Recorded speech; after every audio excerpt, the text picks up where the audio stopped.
Hi friends, ಇವತ್ತು ನಾನು ನಿಮಗೆಲ್ಲ ಒಂದು ಸಿಂಪಲ್ ಐಡಿಯಾ ತೋರಿಸ್ಕೊಡ್ತೀನಿ ನೋಡಿ. ನಾವು ಯೂಶ್ವಲಿ ದೀಪ ಎಲ್ಲ ಆಚೆ ಹಚ್ಬೇಕಾದ್ರೆ ಗಾಳಿಗೆ ದೀಪ ಡಿಸ್ಟರ್ಬ್ ಆಗ್ತಾ ಇರುತ್ತೆ ಅಲ್ವಾ? ಆ ಥರ ಆಗಬಾರ್ದು ಅಂತ ನಾವು ಈ ಥರ ಗ್ಲಾಸಸ್ನ ಯೂಸ್ ಮಾಡ್ತಾ ಇದ್ವಿ. ನಿಮ್ಮ ಹತ್ರ ಆ ಥರ ಗ್ಲಾಸಸ್ ಅವೈಲೇಬಲ್ ಇಲ್ಲ ಅಂತ ಅಂದರೆ ನಾನು ಇವಾಗ ತೋರಿಸೋ ಟಿಪ್ಸ್ ನಿಮಗೆ ಯೂಸ್ ಆಗುತ್ತೆ ನೋಡಿ. ನಮ್ಮ ಮನೆಗಳಲ್ಲಿ ನಾವು ಯೂಶ್ವಲಿ ಯೂಸ್ ಮಾಡದೇ ಇರೋಂಥ ಬ್ಯಾಂಗಲ್ಸ್ ಇರುತ್ತೆ ಅಲ್ವಾ?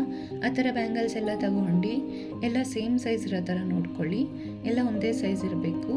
ಅದು ತಗೊಂಡು ನೀವು ನಾನು ಇವಾಗ ತೋರಿಸ್ತಾ ಇದ್ದೀನಲ್ಲ ಆ ಥರ ಸ್ಟಿಕ್ ಮಾಡ್ಕೋಬೇಕು. ಒಂದು ಸೈಡ್ ದೀಪಕ್ಕೆ ಮಿನಿಮಮ್ ಅಂದರೂ 15 to 18 ಬ್ಯಾಂಗಲ್ಸ್ ಇರಬೇಕು.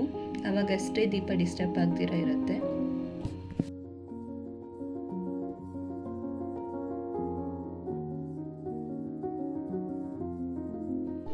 ಈ ಥರ ಎಲ್ಲ ಬ್ಯಾಂಗಲ್ಸ್ಗೂ ನೀವು ಗಮ್ ಹಾಕಿ ಅಂಟಿಸ್ಕೋಬೇಕು. ನೆಕ್ಸ್ಟು ಇನ್ನೊಂದು ಐಡಿಯಾ ಕೊಡ್ತೀನಿ ನಾನು ನಿಮಗೆ. ನಿಮ್ಮ ಹತ್ರ ಗಮ್ ಅವೈಲೇಬಲ್ ಇಲ್ಲ ಅಥವಾ ಅದು ಜಾಸ್ತಿ ಟೈಮ್ ಟೇಕಿಂಗ್ ಪ್ರೋಸೆಸ್ ಅಂತ ನಿಮಗೆ ಅನಿಸಿದ್ರೆ ಇದು ಟ್ರೈ ಮಾಡ್ಬೋದು.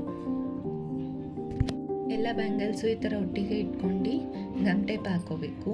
4 ಸೈಡ್ಸು ಹಾಕೋಬೇಕು ಗಮ್ ಟೇಪು.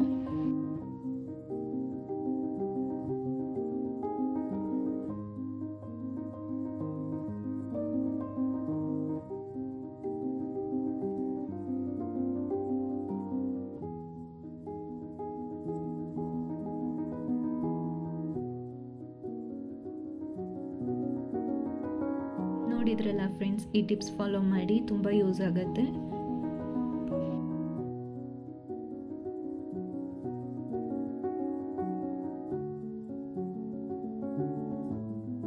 ನಾನಿವಾಗ ದೀಪ ಹಚ್ಚಿ ತೋರಿಸ್ತೀನಿ ನೋಡಿ.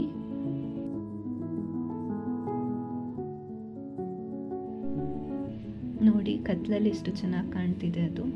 ಇನ್ನು ನೀವು ಕಲರ್ ಬ್ಯಾಂಗಲ್ಸ್ ಇದ್ದರೆ ನೀವು ಮಾಡ್ಕೋಬೋದು. ಲೈಕ್ ರೆಡ್ ಕಲರು ಅಥವಾ ಯಾವುದಾದ್ರೂ ಕಲರ್ ಟ್ರೈ ಮಾಡ್ಬೋದು. ತುಂಬ ಚೆನ್ನಾಗಿ ಕಾಣುತ್ತೆ.